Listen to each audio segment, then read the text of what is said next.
So last night we had the Trump rally in Tulsa, and the numbers weren't as big as expected. And there were several reasons for this. One is AOC's bragging that her friends on TikTok were fraudulently registering for tickets, but in reality, they were Democrats just trying to avoid getting tickets to Republican supporters so there'd be a smaller showing. Plus, then we had Black Lives Matter protesters bust in, which use intimidation and violence to keep people from attending the rally. So police had to shut off certain exits.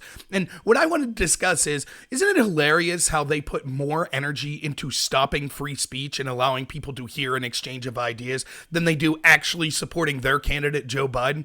They can get 15, 20 people to show up to a Joe Biden rally, maybe 1,000 if you're lucky, but they could get tens of thousands of people to engage in fraudulent activity to get people from hearing the other candidate. It just goes to show how little this party has to offer. This is in a nutshell what they're about: destruction, censorship, things like that. They don't have good ideas for you or for the country.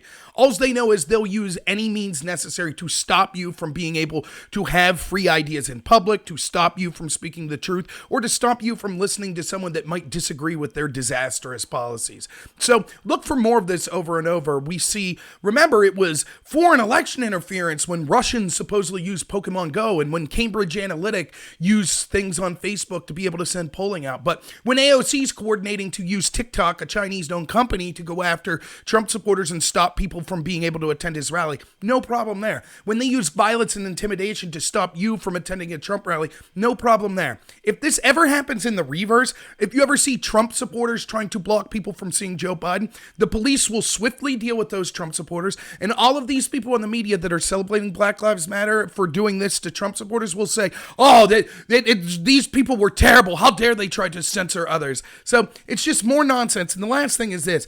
Are you starting to see they're supporting riots? They're supporting removing statues. They're supporting segregation. They're supporting racism. Do you really think these same people are going to be against using mail ballot fraud when it comes to the election and other forms of fraud? So strap in. It's going to be a long election season.